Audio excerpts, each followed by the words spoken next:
చిన్న కారుకు మళ్ళీ ఆదరణ వచ్చిందంటూ ఒక అప్డేట్ ఇస్తున్నారండి. ఆ కార్ ఏంటి? ఆ ఆదరణ ఏంటి? అనే విషయాలు ఇప్పుడు మనం పూర్తిగా తెలుసుకుందాం. దేశీయ కార్ల మార్కెట్‌లో ఈ ఏడాది స్పష్టమైన మార్పు కనిపిస్తా ఉంది. గడిచిన దశాబ్ద కాలంలో తమ ప్రభావాన్ని క్రమంగా కోల్పోతూ వచ్చిన చిన్న కార్లకు ఇప్పుడు మార్కెట్‌లో విపరీతమైన డిమాండ్ కలుగుతాదంట. గ్రామీణ మార్కెట్ తొలిసారి కారు కొనుగోలుదారుల నుంచి పెరుగుతున్న డిమాండ్ అంటున్నారు. దేశీయ కార్ల మార్కెట్‌లో ఈ ఏడాది స్పష్టమైన మార్పయితే కనిపిస్తా ఉంది.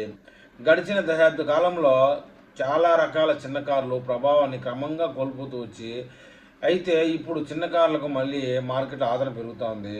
ముఖ్యంగా గ్రామ స్థాయిలో మార్కెట్లు తొలిసారి కారును కొనుగోలు చేద్దాం అని ఆలోచించే వారికి ఈ మార్కెట్ పుంజుకుంటా ఉందని చెప్తున్నారు.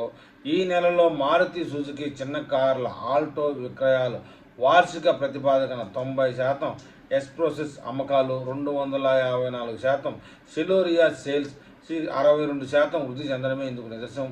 అంతేకాకుండా ప్రస్తుతం వెయిటింగ్ లిస్టులో ఉన్న అన్ని మోడళ్ల కార్ల సంఖ్య చూస్తే 2 లక్షల యూనిట్ల స్థాయిలో ఉండగా, అందులో చిన్న కార్ల వాటా 30,000 యూనిట్ల పైమాట అని చెప్తున్నారు.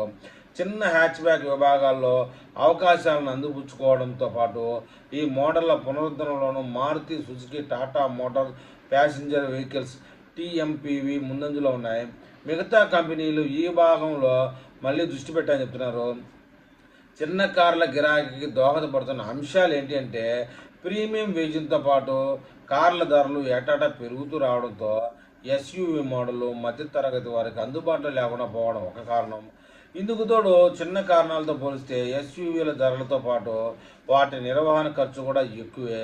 ఇంధన రేట్లు కూడా పెరిగిన నేపథ్యంలో మధ్యతరగతి కస్టమర్లు ద్విచక్ర వాహనాల నుంచి 4 చక్రాల వాహనాల అప్గ్రేడ్ కావాలనుకునేవారు చిన్న కార్ల వైపు మొగ్గు చూపుతూ ఉన్నారు.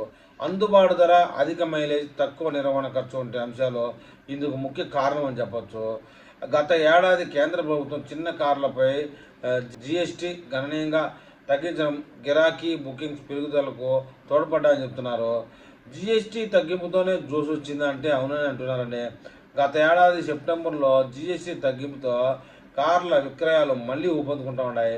ప్రస్తుత అంతర్జాతీయ ఆర్థిక ప్రతికూలతల నేపథ్యంలో కార్ల కంపెనీలు బంపర్ విక్రయాలకు నమోదు చేయగలుగుతూ ఉన్నాయి. అయితే భవిష్యత్తులోనూ ఈ విక్రయాల జోరును కొనసాగించాలంటే గడిచిన కొన్నేళ్లలో విస్మరించిన మధ్యతరగతి కస్టమర్లను తిరిగి ఆకర్షించడం తప్పనిసరి అని కార్ల కంపెనీలు గుర్తించాయని చెప్తా ఉన్నారు. అందుకే స్మాల్ హ్యాచ్ బ్యాక్ మోడళ్లపై మళ్ళీ ఫోకస్ పెట్టారట. అయినా సరే హెచ్యూవీల హవా కొనసాగుతూనే ఉంటుందని చెప్తున్నారు. అధిక మార్జిన్ల ఆశతో పాటు యువ కస్టమర్లను ఆకర్షించేందుకు కార్ల కంపెనీలు గడిచిన కొన్నేళ్లుగా sports utility vehicles, SUV, multipurpose vehicle MPV మోడళ్లను అధికంగా ప్రోత్సహిస్తూ వస్తూ ఉన్నారు. వాటి ఆధునిక హంగులు, అత్యాధునిక ఫీచర్ల ముందు చిన్న కారు వెలవెలబోయింది. కస్టమర్ల అభిరుచులు, ప్రాధాన్యతలు మారడంతో ఎస్యూవీల విక్రయాలు వేగంగా పెరుగుతూ రాగా స్మాల్ హ్యాచ్ బ్యాక్ కార్ల అమ్మకాలు కుంటుపడ్డాయి. 2018-2019 ఆర్థిక సంవత్సరం చివరి నాటికి కార్ల మార్కెట్లో హ్యాచ్ బ్యాక్ సెగ్మెంట్ విక్రయాల వాటా 46% ఉండగా గత ఆర్థిక సంవత్సరం నాటికి 23% పడిపోయిందని చెప్తున్నారు. గడిచిన దశాబ్ద కాలంలో ఎస్యూవీల విక్రయాల వాటా వేగంగా పెరుగుతూ వచ్చి ప్రస్తుతం 50% చేరుకుంది.